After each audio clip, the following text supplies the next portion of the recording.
Carl Moore served in the United States Navy during World War II. He was an aviation machinist mate assigned to military aircraft and a machine gunner in the Pacific. Carl? Yes, sir. So tell me where are you from? Well, the lower part of the state of Tennessee, and that would be Polk County. Polk County. I went to high school in Blount, Tennessee, which is the Polk County High School. Okay. How did you enter the service? How did I enter it? I think they call it old lady draft. I was drafted. Okay. And what was that like? Well, it came from Polk County. Mm-hmm. I was a citizen of Polk County. No, actually, I was working at Alcoa. Okay. And when you got drafted, where did you go?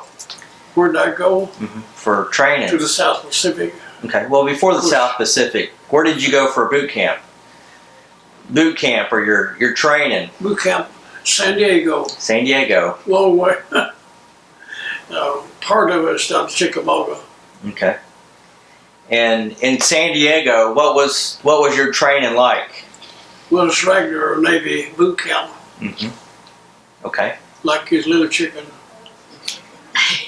Do you remember the training, marching, or do you remember the food, or what was life like in boot camp? Where was marching? Yeah. What was your experience in boot camp? Oh well, it's just every day the same thing. It's more marching. Mm-hmm. It had to be practically perfect, you know. They would accept it. Okay. And then when you finished boot camp in San Diego, where did you go from there? Well, I guess you just said stood by. I was still at San Diego, was standing by until they decided the right ship, whichever one come by first, I guess, to them. So were you assigned to a ship? Yeah. Which ship was that? Well, I might have slipped my name. It's been somebody. But we headed right towards Pearl. Okay, so you were on many ships. Excuse me? You were on many ships. Yeah. Okay. What was your job on the ship? What was my job? I think a little of everything. Actually, you're just a worker. Okay. So you were cleaning and just getting ready for the everyday life and in the war. Yes, sir. So when did you first see action in World War II? That would have been in the South Pacific, yes, sir. Okay. What was that like? Well, pretty good description would be hell on earth. Okay. Because I've seen some of it at sea, you know. Mm-hmm. We used to go in. Well, you can put it, we can read it. So. We landed on the New Georgia Islands. New Georgia Islands. Okay. And what did you do there? I mean, what? A whole lot of war. Yeah. Ask about The Japanese were there. Matter of fact, they acted like they owned the world. Okay. Did you all put up some tents? Did what? Tents to sleep in? Did you put up some tents or to stay in? Well, the officers did. Okay.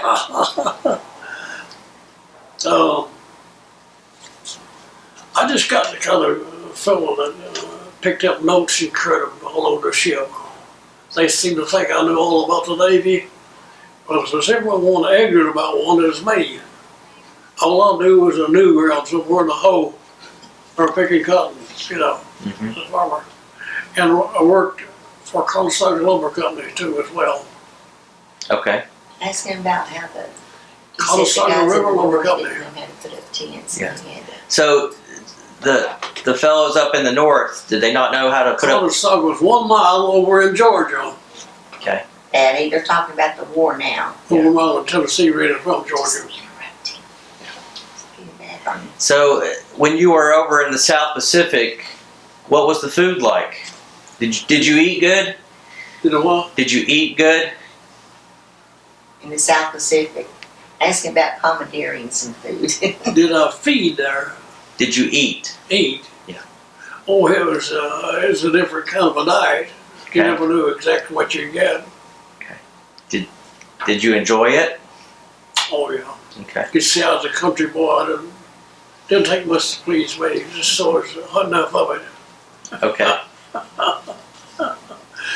Beans is the biggest thing to serve, and Beans. it's a lot like the ones you had at home. Just threw the big pot and boiled. Okay. Were you around any aircraft? Or Yes, just sir. okay. What did you do with aircraft? I was a tail gunner. Tail gunner. Yes, sir. How many missions did you go on? Oh God. I have no idea. A lot of missions on it. Oh yeah. What kind of plane were you on? What? What kind of aircraft? As an SBD or SBC, torpedo bombers. Torpedo bombers. I sit in the bombs bay. When we opened that up, I had a little chair I sit up front, buckle myself down. What was that like? I didn't like that position because if we'd been hit and the pilot hit, I had no way of getting out of that son of a bitch. Okay. I wouldn't wanted to jump, of course. Mm-hmm. Asking about working on the plane. Did you ever work on the planes? Did I what? Did you work on the plane? Mechanically? Yes. Well, hell yes, I did. I was the only one that did. What did you do? What kind of work did you do? Well, sometimes it just be a whole engine change. I just set that one off and nothing on. Were you ever around any bombs that exploded on the aircraft? Bombs? Yeah. Yes. What is? Yeah, they bombed all the way around it, Okay. around the strip. Now, my place to spend the night was across the strip. Yeah, this was way up New Georgia. I had to go around the end of the strip to get up where everything was Navy, you know. Mm-hmm. When I could almost have jumped across it, not hardly. But you know, there a lot of traffic coming and going. You didn't know exactly what's coming in. At first, fellas, first land, it looked like it was a loss to me. The Japanese had us trimmed. I mean, they had looked like a little better traffic machine than we had. You had two fighters, particularly real good. We got the name of them on a little slip right now. They looked like a little better than ours. We just hadn't seen it yet. When they put a good tack on us, our boys got pretty fed up. Let me tell you something. Don't sell those pilots short. Navy pilots. They're officers, and I was just a man, you know. But no longer was that an officer. He was one of us.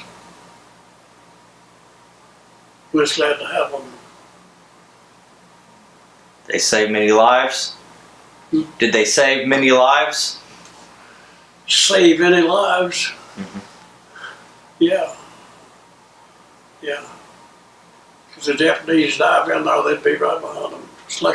Just like an old hen after a grasshopper. You ever see that? So, what else can you tell us about your experience? Well, I'll say that I had my opinion of the Navy just a little bit set offish. My older brother was a regular Navy man. He had been in the Navy nearly 15 years when I joined. And he was at Pearl, they bombed Pearl. He run me through that several times because my first overseas set was at Pearl. I run right into my brother. And he is an officer then, lieutenant. so he could kind of cut short and come see me about it as I wanted to. It's surprising how much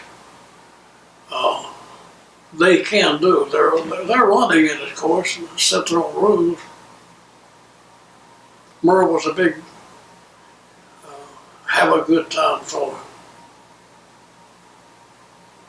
And girls was one of the best subjects. I didn't know this life's the same way, just reversed. Wilma was her name. I was way up north, up the coast there, and I tried to call her house. It was down in Frisco. If I use that terminology now, there ain't no San Francisco when you're in Navy, it's Frisco, you know. Unless it was off for around, and I was not an officer. I got up to the first class First class? seaman, which is Well, good. nothing when it comes to payday, much. But all mine. How did you spend your money when you got paid in the Navy? Huh? How did you spend your money on payday? Oh, well, we'd eat at meal, or we had to buy it. That's about the difference. And if we was on the side, there's always something you want to buy that you couldn't get. But your Navy had the best. Did you ever commandeer some food on the island? Ever what? Commandeer some food on the island? Commandeering, stealing. Some, you mean how much, don't you? Yes. If you found it loose and nobody looking, but you swiping, you had to be good at it, you get hungry. Even your own material. It wasn't meant to be that. Uncle Sam didn't mean it to be that way, neither did the Navy. But just moving it around took time, you know. Now, I wasn't at Pearl. I had joined the Navy. I was in the Navy. But you believe that I was at home? That's the truth. Conestoga, Tennessee, that's right along the Georgia line, on 12 mile away. It's true you say Conestoga. Conestoga. That's close enough. So, when you were still in the Navy when the war ended, Yes, sir. what was that like? Hallelujah Day, just like he's in heaven. Everybody free. Mm-hmm. How did you get back to America? Well, we was aboard a ship, and was no duty at all except just keep the ship cleaned up. They're never clean enough, you don't hear them. And they about right. The food is pretty good of the Navy. In this respect, there's always plenty of it when they serve a meal.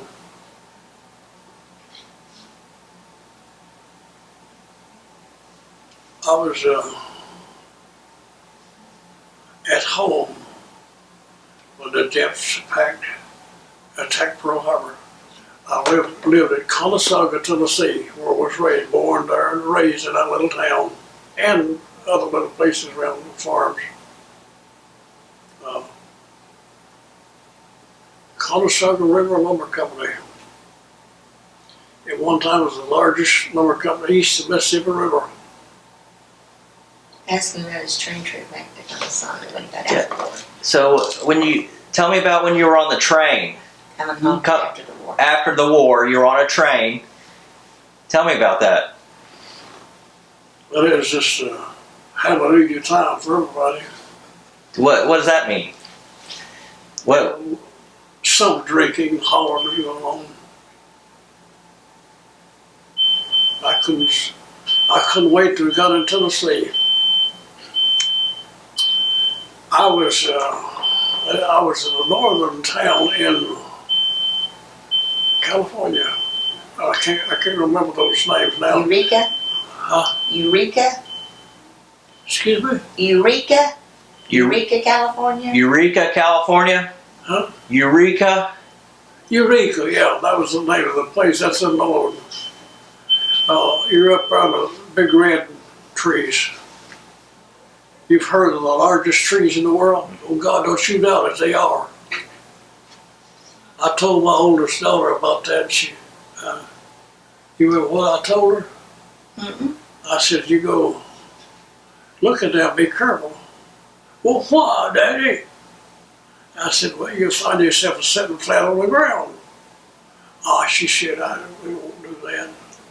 See, they're so high, you got to look at the top of it, and you don't realize you're sitting down. And first thing you know, your feet twist over. Well, no. So you're 95 years old. I'm older than that. Yep. Figured for June 27, 1919, when I was born. And you served in World War II. Yes. How does that make you feel to be a veteran of World War II? I'll tell you, it's a delight to know that you can serve your country. Now, maybe because I'm a country boy, there is a difference in the city boy and the country boy, you know. Not when the bullets are flying, though, I'm the same. You know what we do? We dodge the bullets. That's not a order ship, you know. You see, a lot of my fight was on land, you know, fighting. New Georgia group. You've heard the big red oaks, and that's what they call them, they're not oak. Redwood. Huh? Redwood. Red bud is a different Wood. Redwood. Redwood, yeah. Yeah. Oh God, there's that big round of trees. Run plumb past them over and down the other side. We're not used to that kind of forestry here, you know. So you got home. You were on the train. Then what happened? Oh yeah. Everybody else is happy for you. We took you to see World War I'll tell you II something, Memorial at fellas. Washington. The American people backed up their servicemen when they come to that. I was coming home, my first trip. I was trying to think the other day what it was. I found a whole bushel of it. It's stuff you couldn't buy on the market. There's world, you know. Something like thumbtacks, something like that. Just about as useless. What it was, I had a gallon of them. And you couldn't buy them, but you always something you needed, you know. Colasar lumber company, those hands always had project at home. And I thought I would get a gallon of them. When they come by the office, they always come through there to check out. I just pour a whole bucket of them right out and watch them pick them up. They did. Well, they went outside like a hen after bugs, picking them up and laughing. Wow. You couldn't buy nothing during the war, you know. Whatever you spent, if it's thumbtacks, you'd pick them up. I think one of the big things that happened during World War II is they did not furnish enough stuff for the people at home that forgot that they were there, you know, and everybody else come first. That may be all right. It is, you would say so if you're the service, or. Well, we appreciate your service, and we appreciate your service. Did I appreciate it? We appreciate it. Oh, I see what you mean now. Yeah. Yes. And we thank you for doing this interview today. Well, it's one thing to think about it. It's another thing how being there. You know, when the bullets hit right around full set right close to where you're sitting, that means it's sitting on your britches. Yep.